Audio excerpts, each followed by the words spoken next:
John Everino, 2 years ago, won Best Foreign for the film Baskin. 2 years later, here in 2018, he wins Best Picture for Housewife.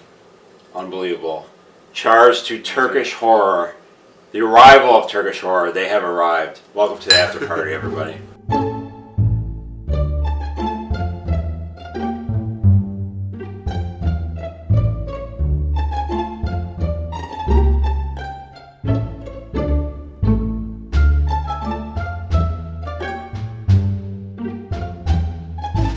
Thanks everybody for joining us at the after party. I hope you enjoyed the awards. We certainly did. For you people wanting to stick around with us in these late hours of a Sunday evening. We're going to touch upon a few topics. First, quickly, Mandy, definitely a film that got a lot of nominations. Yep. It won Best Theatrical, won Best Score, was nominated for Actor, Cinematography. We were talking about the score before and how integral that was to the execution of the film.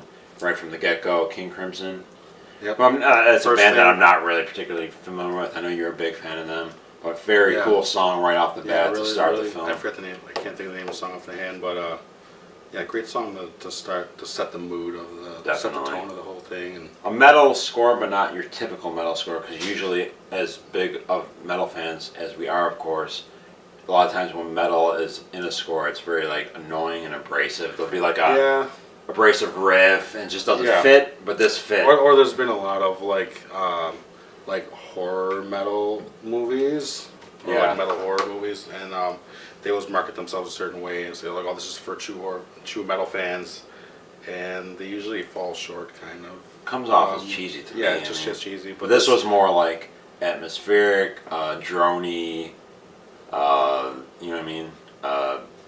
Chordy. It just fit the vibe of the film. It was dark metal as opposed to like usually it's like really very abrasive. It used like elements of like the atmosphere of like a metal atmosphere without being metal. In your face. Yeah, it wasn't like typical. I guess it's just more of the stuff that we're like into, and it fit the vibe of the film really well. Again, it's cool that we both saw it in the theater. It was definitely we were talking earlier, would have been in definitely your Best Picture nomination. Yeah, it would probably be in my top 3 of the year for me personally.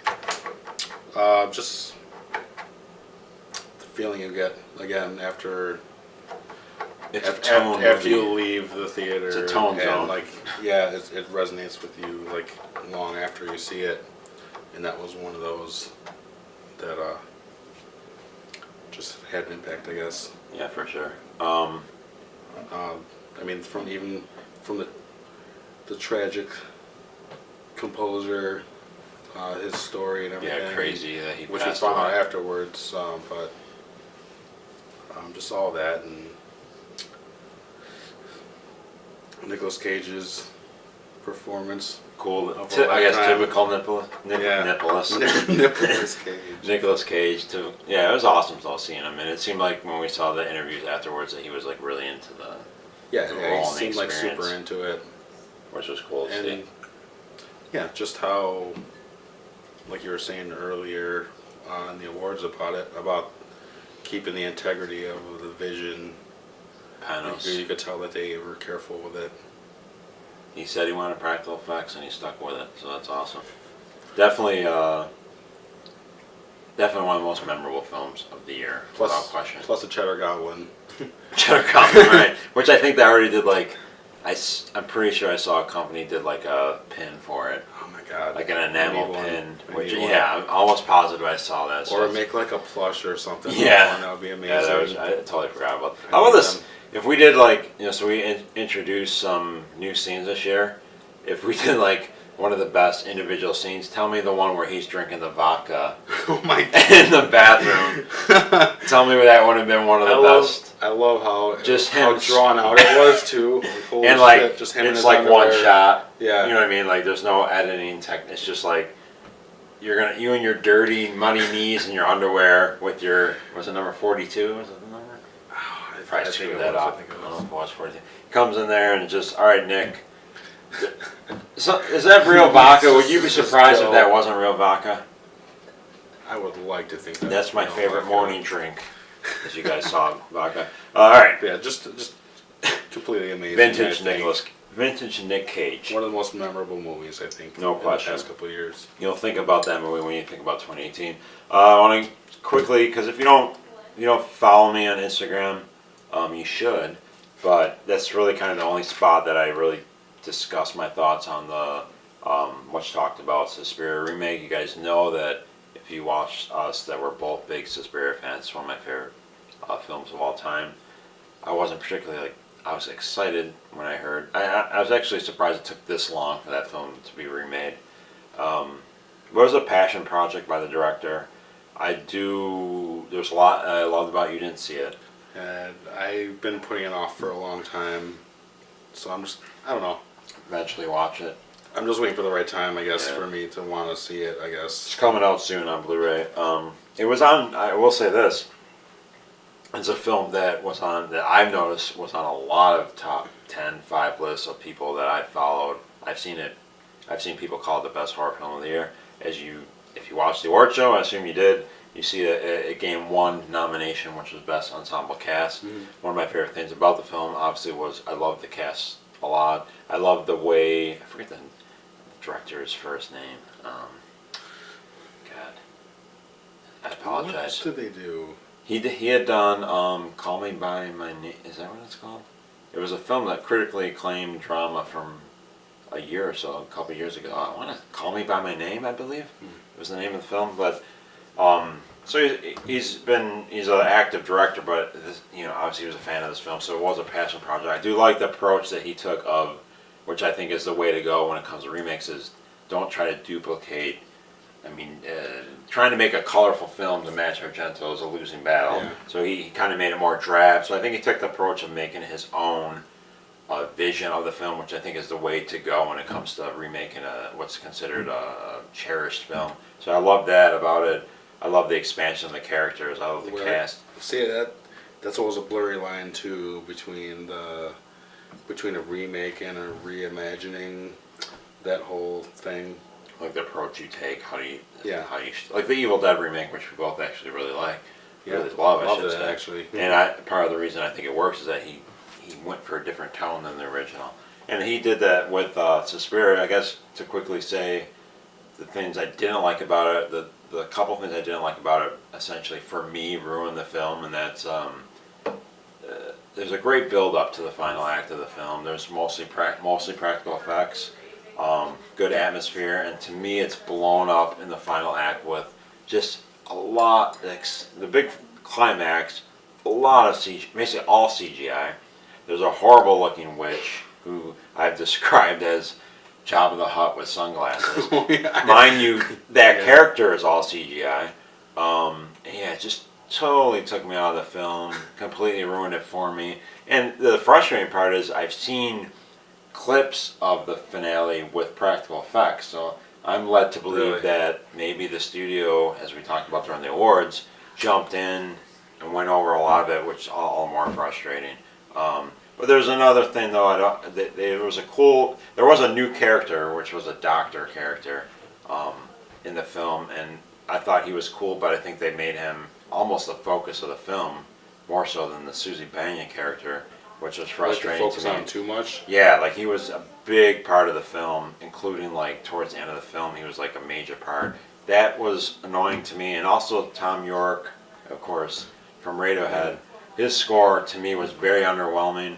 I obviously wasn't expecting a Goblin level, but I expected something cool. And to me, his score was either forgettable and in some places completely out of place, including during the climax.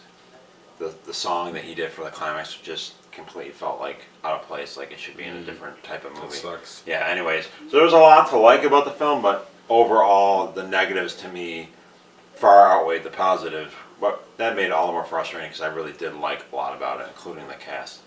Yeah, I would definitely be curious about your thoughts when I you saw see a it. lot of opposing views about it.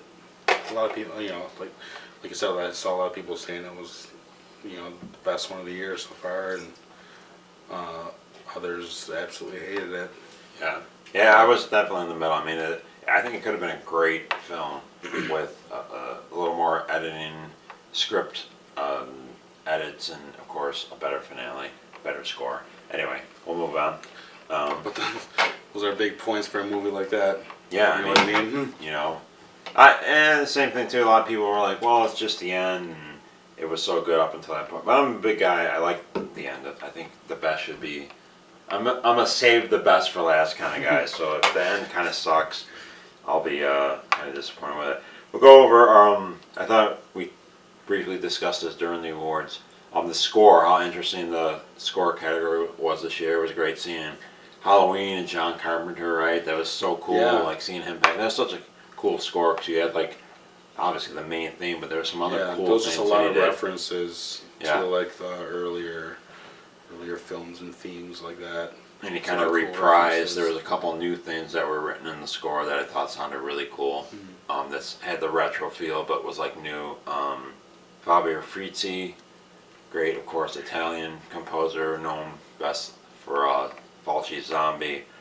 I don't know. I had no clue that he had even like was coming back, and of all things, he does the score for Puppet Master. Yeah. I don't know how that Seems came like an about. odd pairing, doesn't Yeah, I don't it? know how that came about. But he did majority of the score. You had the Richard Band written main theme from like many of the Puppet Masters that was in there, but 80% of the score was Fabio. And again, I'd like to hear your thoughts on that film when you see it. One best score, but yeah, it was just so cool. We have John Carpenter comes back, Fabio Frizzi, comes back. and of course we talk about the Mandy situation, how Yeah. unique that was, Yeah. and the fact that Sun-O, a band that we like, was involved with that. So yeah, just such a interesting collection of scores and kind of interesting people from the past coming back and new people. So certainly really cool with the score. Surprises, this is really cool. Every year there's surprise films that maybe films that either weren't on your radar at all, or maybe a film you found out about and you were just kind of like had low expectations going in. I'll say one of mine. You can say one. One of mine was Unsane, which was nominated for Best Theatrical Actress, multiple nominations. Just because of the, as we said during the awards, who directed it, guy who did Magic Magic Mike. Magic Mike. Like I forget some of. I think he did. I want to say he did some of the Ocean 11 films, I believe. No, I Like forget one of the his name. sequels or something? Yeah, I forget his name, but anyway, like for him to make such a cool horror film, and it was shot on an iPhone, which was Yeah, that was crazy. Yeah. The whole thing was. and not shot on gimmicky iPhone. though. Like you would expect shot on an iPhone would be maybe like a found footage film or something. Yeah. But it wasn't. It was like a legit. It's like they set up like a lot of like actual Yeah. stands and lighting and everything Yeah, with it an was- iPhone. like you could tell it looked different. Like there's something weird about it, but I never would have thought like, oh, this is I've like. seen worse. Yeah. Probably with actual cameras. Yeah, it's weird, but that was definitely a surprise of how just like hoping I saw that in the theater, and obviously we were intrigued enough to go see it because we saw the trailer and the story seemed pretty cool, but like I wasn't expecting it to be like for a while that was going to be nominated for Best Picture for me up until maybe halfway through the year. What about you? You were thinking maybe Primal Rage or They Remain? Probably, They Remain was probably one of the bigger surprises. So I saw and I told you, I'm like, you got to see this movie. Yeah, I had seen the trailer for it before, and I think I kind of just like, it didn't, You're like, okay. it didn't like grip me or whatever. Yeah. I was just like, yeah, it looks like that's all right. And then you were like, I'll let you borrow this, check it out. And I was like, yeah, okay, I'll check it out one of these nights. And I was pretty shocked at actually how much I love that one. Actually, it was probably actually one towards the top of my list too. Of my Nominated favorite- for one a of my favorite ton, ones. won Best Indie. Yeah, tons of nominations. And Just of course, it looked has great. that H.P. Lovecraft. Yeah, it has a Lovecraft vibe to it. If you haven't seen that, guys, please get that film. I agree. The trailer wasn't the most. I mean, it just goes to show you can't always go by the trailer because there's other films that trailer looks great and then ends up kind of. Yeah, but I guess also with a film like that, it's kind of hard to get that whole point across. You don't want to give too much And it's- away yeah, either because it's yeah. like a more subtle film that kind of like, it's a Kind of it- spirals out at the end. Yeah, it's definitely a slow build-up film, and in the trailer, I would rather have a trailer not give everything away, Yeah, that was such a. And again, I haven't heard many people talk about that. So please, if you have not seen They Remain, if you want to stream it, go that route. If not, it has a wonderful Blu-ray with that great artwork on it. Check it out if you like atmospheric slow burn films with a good payoff. Cinematography, Cinematography, music, oh God. acting, it's all good. Yeah, mostly, basically just two actors, which is really cool. And the payoff is worth it. You know, it's not one of those films where it builds up to nothing. There's a legit, right, awesome ending. Some good makeup effects too towards the end of the film. Yeah. Okay, we'll talk about this one because it's one of those films that, as you guys saw, received. It was a Susan Lucci. Now that you guys know what that is, it received a lot of Primal Rage, particularly. I forgot. I remember her last name. Carl Gagliardi. I want to say. What was her name? Yeah, I forget her first name. It was, I don't remember. Gina, right? No. Gina Gagliardi. Am I wrong? We don't have any of those sheets in front of us. It's a shame too. She got 3 individual nominations. We can't remember her goddamn name. I think her last name is Gagliardi. I'll say that. Yeah. Casey. Casey, is that it? Is it? I think it's Casey. Okay. Anyway, Primal Rage. I think for both of us, it was actress, babe, and character. She got the trifecta, the trinity on as many nominations as you can get individually for a female. Yeah, I think her. It's just one of those like female empowerment roles. You know what I mean? She was like she took control of the situation, much like the Oak character in Mohawk. She was a badass like Indian character basically. Primal Rage. She was kind of one of the. It reminded me of the film Storm Warning. You remember that great Australian film? Yeah. Where if you've seen that, the female takes control of the situation. She had a boyfriend. He gets hurt early in the film. He looked like Will Ferrell, remember? And you remember? Was his younger brother? Yeah, I called him like Jeff Ferrell or something. So she, you know what I mean? Because he gets her boy. She basically, the film starts off with her picking up her baby mama, right? From jail. And I don't know if they ever said why. Yeah, they said like, I don't know, he ended up in jail for some reason. So she's literally picking him up. They don't seem very like into each other. They don't seem very or welcome in town for that matter. From the locals, don't like them either. And they end up getting in a car accident literally on the way home.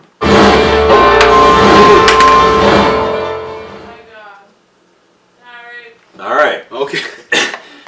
Holy shit, that's much like that Starling music. They get in an accident because a Sasquatch throws something at them. They run off the road, and he ends up getting hurt. And basically, from that point on, she wears the pants. She kind of takes charge, even though she didn't have pants on. She wears the pants without wearing the pants, right? Metaphorically, not literally. Yeah, and it's just one of those great like female empowerment roles, and she's awesome in it. And great Bigfoot film, and the Bigfoot that was. Right, and the Bigfoot is very, what would you say? He's adventurous.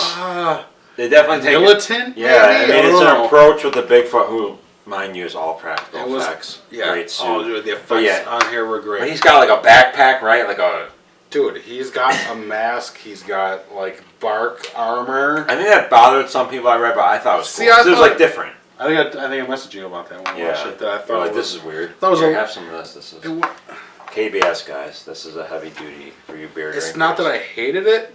I didn't hate it. I just thought it was very like odd, like an odd thing to do. I've never seen a Bigfoot. Never saw a film like that take that approach to how he was very just like. Not your typical Bigfoot role. Yeah, he was very coordinated about. Militant. Like, yes. Yeah. Strategic. Can't think of the right word. Strategic. That's what I was trying to think of. Strategic about shit. Batteries Also, we got to bring up. There's a surprising character in that film. Yeah. A witch. That's it. A witch shows up halfway through the film, which completely takes you off guard. Like, again, awesome twist. Awesome twist for a Bigfoot. And a practical like. As far as the makeup effects are all latex. Completely unexpected. Yeah, cool ass witch character. You compared it to. She looks awesome. Pumpkinhead and what else? It reminds me of the witch from Pumpkinhead and also Meg Mucklebones from Legend. Yeah. The Tom Cruise movie. So it's super cool. Like incorporating witch with a Bigfoot film to us was completely badass and just added to its badassery. Yeah. Just so many cool like. There was so much good stuff A lot I of love cool about elements. this one. Fast paced too, like right from the get go. Like Yeah. that's not a slow burn film. That was just the pacing. And then If they you're had in, like the hunter guys. yeah, where the hunter like, guys who are where assholes. they were kind of assholes, but then you kind of like felt for them. Like, well, some of them, like you Yeah. thought, oh, maybe they're all right, and then Yeah. it was a weird dynamic with the characters, I guess. Yeah. But the gore was Yeah, was gore, amazing. great gore, awesome awesome film. You guys haven't seen Prime So Range, much fun. don't go by the generic cover, even though she's on it. Awesome Bigfoot film. Really cool, yeah. Definitely Great. one of our favorite indie films of the year. Another one of our surprise films. I was obviously a big fan of Thoroughbreds. Yeah. Kind of film that kind of came out of nowhere. Another film not many people talked about. Quirky story. I love. It's one of the most well-written films. Like the dialogue was fast-paced and well-written. We love Anna Taylor-Joy. Is that her name? Yeah. From, of course, she was nominated for The Witch. Which She's been really active, like she was since on then. Getting a lot of Split.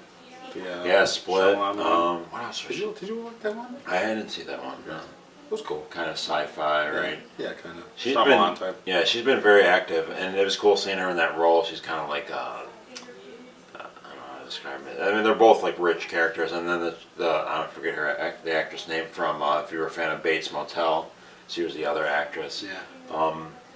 They're both cool together. I love that their score too. I characters. thought that had a cool score too. There was some like strings, like cello and violins in the score, and I love the ending.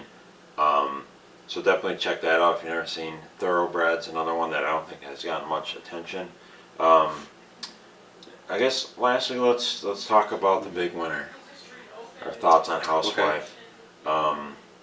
I was telling Finchy earlier that it was a film that I try to rewatch every film, literally every film, mostly every film that I watch through the year, which is a lot.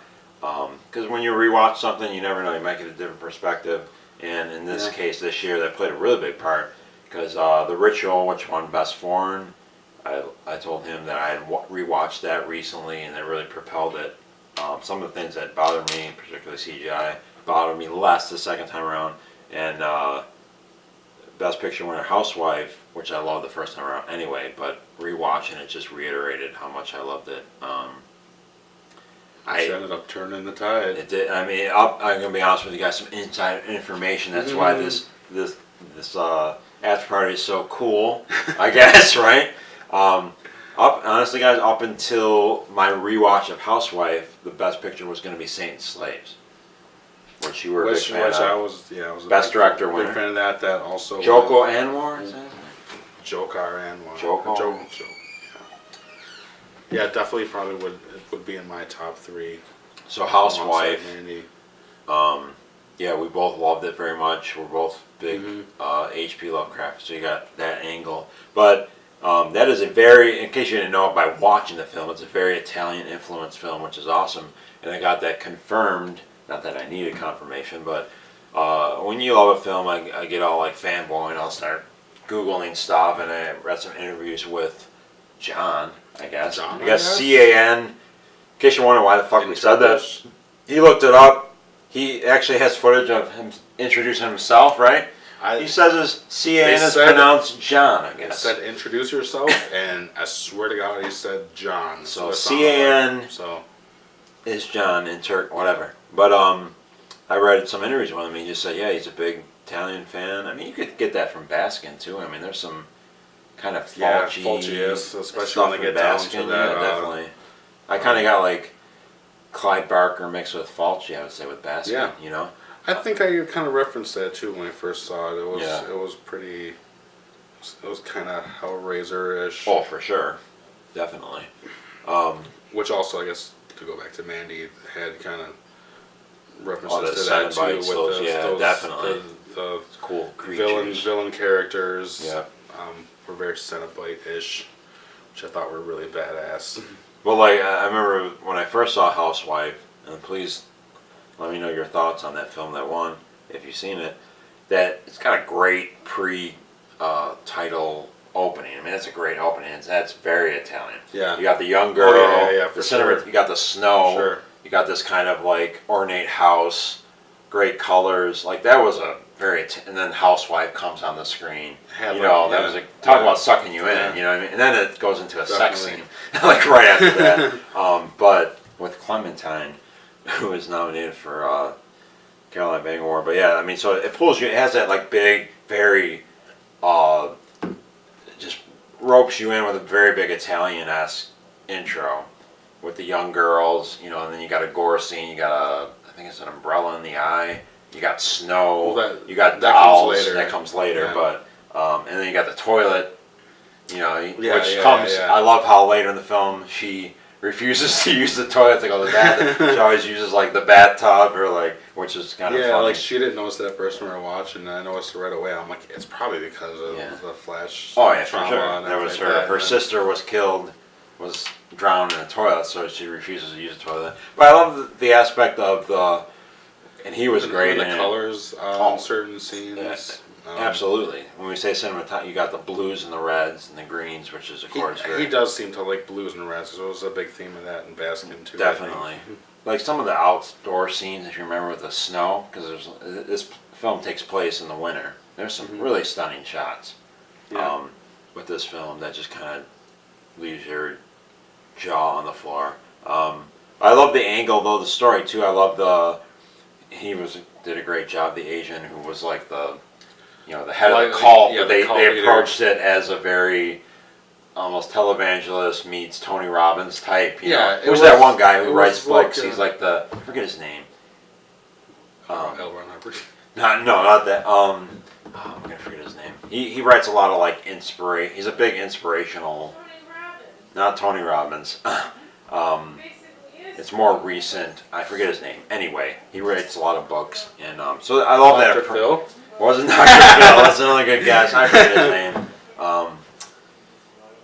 Corn on the Cob 420. Let us know who that person is. But yeah, I love that angle of the story. You know what I mean? Like incorporating that. But then it goes into the cult aspect, and then you start bringing in the H.P. Lovecraft stuff and the dreams. I just love the whole storyline. I thought it was really great.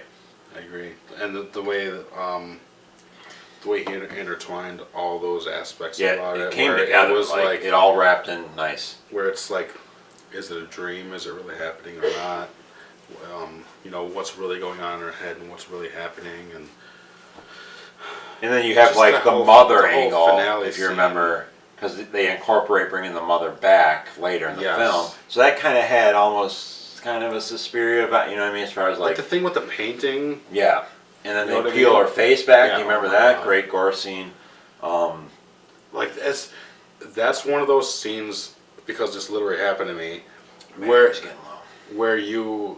when you're explaining this scene to someone who has never seen it or isn't even really into horror movies per se, even to that point, we're just like, yeah, and then like this happens, and then like this dude cuts her face off, Yeah. and then like impregnates this woman with, Yeah. with this creature Antichrist, and like uses his mother's skin as a Yeah, blanket. exactly. You're like, Yeah. what? It's like, but yet it doesn't come across as too extreme. You know what I mean? It's still like artfully done, and like it's not as extreme as Baskin, but yet it's still extreme. You know what I mean? Yeah, it is. And it has that Italian feel. Like and then you got all the kids wearing the hoods, which Yeah, is really it was cool. super cool. And then you have that great H.P. Lovecraft, which we talked through. I think The ending. an very example of CGI that didn't bother me. Yeah, I think it was well done. I think it was fantastic. I don't think Considering- you have another option in that. Considering all the stuff they did throughout it, that they didn't use CGI throughout the rest of it. Yeah, Except I don't for think that you had a ending scene, choice. yeah, because It's very fantastic. considering what the scene is, I think some cosmic Lovecraft stuff you can get away with CGI. And the like that CGI if you looked do good. it well. I said to you, I thought the CGI looked better than like Stranger Things, which probably has 4 times the budget as that. So anyway, we both very much loved Housewife. Haven't heard too much talk about it. If maybe you didn't like it, if you leave us your thoughts on that film. If you haven't seen it, for fuck's sake. Unfortunately, it doesn't have a Blu-ray release, but it does have a Region 1. Actually, the only release it has is a Region 1 DVD, which is really surprising to me. Yeah. Hopefully it gets a some Blu-ray cool because releases the film, out for that. we're all for DVD, but that's a film you'd like to see a Blu-ray Yeah, of, for right? sure. With some Definitely. good artwork, maybe a media book. I guess a media book. Yeah, but Charis, the Turkish horror, wow, boy, if He's pretty young. It seems like he looks really young. Seems young. So, Early. boy, am I ready for his next film. I don't know if he can live up to, you know what I mean? I think he's doomed to fail with his third film with these two films. I hope not. I don't No, know. hopefully not. We'll see. But I love that he's a big Italian fan and has definitely come across the movies. Thank you guys so much for sticking around with us. We're going to keep drinking till we pass out. Congrats to Gene Roland, too. Oh, yeah, definitely. Gene Roland, Shout out. Lifetime We didn't really Achievement. talk Thank you. about Yeah, we didn't them really too have much. time. Our battery's running low, literally. Figuratively, literally. Yeah, Gene Roland, Charles. Hopefully you guys agree with that achievement award.